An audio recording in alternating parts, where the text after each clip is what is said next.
Welcome back to the channel, Canna Fam. Today we don't have a product to talk about, and we're not reviewing any cannabis, man. Today we're going to be talking about the state of Maryland's cannabis event scene, man. I want to talk a little bit about what we got going on here in Maryland, and more about what we don't have going on here in Maryland, man. I want to dive in today about what Maryland's cannabis culture is really shaping out to be within the commercial space, right? We're really focused more on what we've got out here in this market, because that newer market with rec legalization is really starting to emerge. But I'd say still the event space has lots of improvement to do. I don't know, man. Before we get started, make sure you hit that like button, subscribe, do all the things, so you can stay up to date when we have these conversations, man, because you never know when I'm gonna have something to say. But I posted something that I wanted to talk about this, and a bunch of you guys responded positively saying, hell yeah, we need to have this combo. Hold on, let me light this. It's something we've talked about a lot on Get to the Joint. It's something I've talked about a lot as well, in passing with people and on the channel too. It's just, it seems that Maryland and its current legalization, how it's set up, just does not allow for the event space to function in the way I wish it would. Maybe I'm alone in this, but I do not think so, man. I think a lot of the other states did a really good job of allowing kind of like the culture to kind of mesh together. I've always described Maryland as very pocketed. Baltimore definitely has a scene going on. Western Maryland's got its own little thing going on. Southern Maryland, kind of like the Annapolis-y down towards Rockville, I guess that's like that hemisphere has a lot going on. Eastern Shore's got some stuff going on. But because everything is like an hour or two from Baltimore pretty much, it seems to create this spreading, this spacing, and it doesn't seem to make it quite worth it for everybody kind of to always link up, because there's a bunch of micro events that go on, and I love them a ton, man. Big ups, Explore Maryland Cannabis, you know, the MJ Connect, some of these folks that are starting, you know, they're the first ones to put on these events, man. So I really want to see the expansion go where there's more people putting things on. Then you got even like more intimate events, like kind of like Loud Vibes, like you saw Abby was on the show, and we talked about puffing and pulling, puffing and painting, doing all kinds of like small cannabis hangout events, but less, hey, let's, not a group sesh, man, but like let's kick it and talk about weed. Let's explore the plant together. Let's check out new glass. Let's have, you know, glass blowers. Let's have that kind of stuff. I don't want to get back to the DC pop-up times, man. I've been there, done that. And that's still definitely a thing. People dig that, those kind of events, but I want to see that. I want to see what I see in Cali, man, where it's kind of that pop-up spacing, but it's less fearful and pure buyer's market, whereas it could absolutely be culture breeding and I'd say in turn quality breeding, because you'll expose more people to how cannabis can truly be. I think if people continue to shop at the pace they do for the products they currently are shopping for, that you're going to end up constantly having, dare I say, garbage continue to flood the market, man. You're not going to have people get exposed to higher quality rosins than what's out there in the commercial market. You're not going to have people exposed to artisan flowers as much.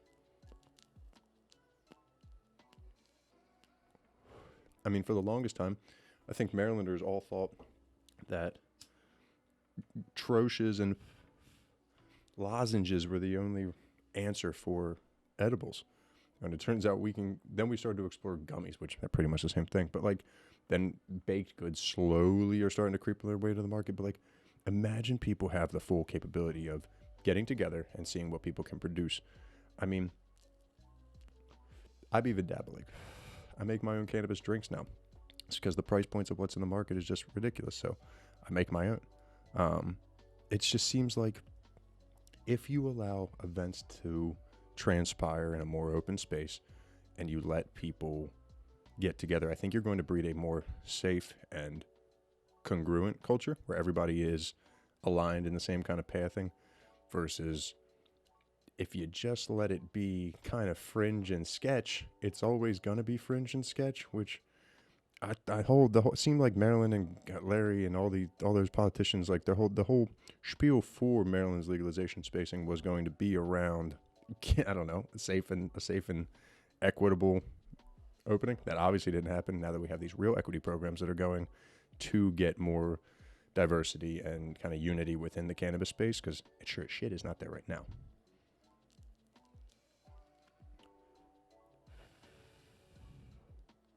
And I get it, right? We're newer to this space. We're very young to the recreational side of things. We've just emerged from our 5-6-year-old medical market. It wasn't much.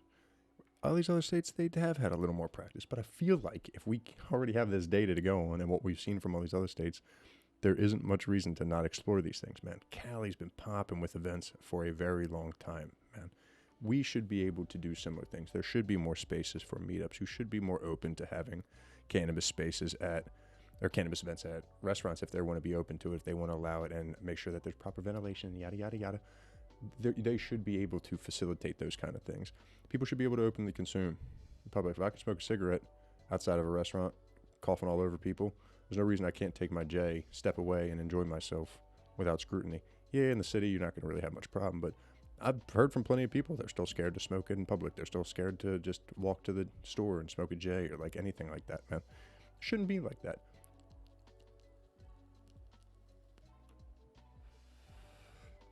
We really should get towards the point where we can open up a Chrome app or whatever the Internet Explorer you're using, and you should be able to search, cannabis events near me, and you should be able to find something going on. And like I did it earlier. I went on, I found Denver's, got a bunch of stuff. I scrolled immediately. What do we got? There was UFC watch party last night. There's a garden party coming up. Craft your own rolling trays at this and you know where the watch party for the UFC event was? It was at a dispo. The only caveat was you can only smoke flower you bought from them. How sick is that? I would love for that, man. And we're trying. I think Remedy does like ping pong events and some other like little things that operate within the legal space that we're able to operate in. And I get that. I can't really fault the dispensaries. I can't really fault pretty much anybody else but the MCA. If we watch the channel long enough, the MCA does have proclivity to watch some of these videos, so maybe you're watching this one. Maybe you'd consider thinking about talking to some of the professionals out there, because I know you're not going to listen to me. Maybe you'd consider exploring having more openness to the Maryland event market, man. See, you made me talk so much, my J went out. Like how I lit it with the wick at the beginning and then I gave up, but I just lit it with the lighter just now. Stand-up comedy events that are smoke-friendly. Like there's just so many things that I see. What do we got here? California, top 5 events you got to go to.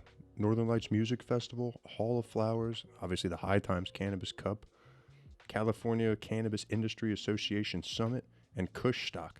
All of those are dope. Right now, what do we have close to us here in Maryland? We can pop down to DC for the National Cannabis Festival. We have the Leaf Party every year, which is fun. And then, again, Explore Maryland Cannabis. We got, and MJ Connect put on a few events too. There needs to be more, man. We shouldn't be reliant on 2 entities to do this here in Maryland. You do out west have starting to have things like the Home Growers Cup, Fingerboard Farms putting on. So you're definitely getting more of that craft scene popping up too, which is sick. I'd love to get to the point where the cannabis space itself is open and welcoming enough for events where it can all kind of merge together and be seen together. As these licenses start to pop out and as these companies start to emerge, we may just very well see that. But as of right now, it's kind of separated. It's keeping the fringe still on the fringe, and it's not letting, those that I think should rightfully be in to the mainstream, come into the mainstream. It just seems fickle, in my opinion, because you definitely still see the top of the top continue to rise. We all know that. There's certain brands that are always going to be successful just because of pure volume. But I just feel like Maryland has so much opportunity, man. Let some of these people put on bigger events, man. Give them the spacing. Imagine what we could get if Loud Vibes could put on a festival or be a part of something like the size of Trifecta Food Festival instead of just a room full of 10 people. Again, those events are amazing too. I'm saying imagine if we scaled up. Imagine what Maryland could be like, man. I think it could be incredible. I think you could have a beautiful melding of cannabis cultures. Have stuff everywhere too. We don't have to just have stuff here in Baltimore. This is the central space, but we all know it's very tight here. There's not a lot of room going on. all you county folk, there's plenty of space out there, man. I would love to do like a, blaze in the pasture kind of event kind of thing, man. Getting baked and at a petting zoo. There should be like, there's opportunity for music events to have cannabis openness. There's craft and arts events that have the opportunity to go beyond farmers market. I want us to think big, man. I feel like we've let it stay pretty small, and I think that's doing us an injustice. And I think if we continue to push and we continue to talk to the right people and we continue to ask questions and vocalize the frustrations, I think we can see that change come relatively soon. I think in the meantime, we just beg for forgiveness where we need it. Because it doesn't seem that prohibition is coming around the corner. So we'll keep doing what we do, Canada fam. We'll keep putting on. I think 2025 might have we might have a few events up our sleeves. There may be something coming that I think the Canada fam would thoroughly enjoy.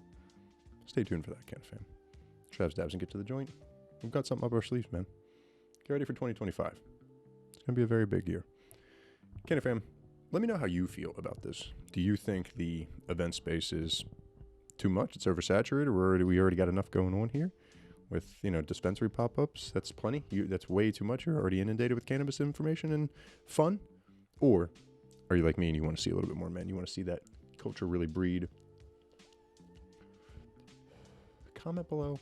Let me know. Make sure you hit the like button, subscribe, notification bell, all the things I always ask you to do so you can stay up to date on everything we're going to be talking about, man, because I got lots on my mind. I'm going to have some more talking head videos. If you like this kind of video, let me know down below, where it's just you and me. You know what I mean? Nobody else is here. It's just us. Canada fam, I appreciate you being here till the very end. Make sure you click all the buttons, and I'll see you in the next one. Peace. My J went out again. Damn.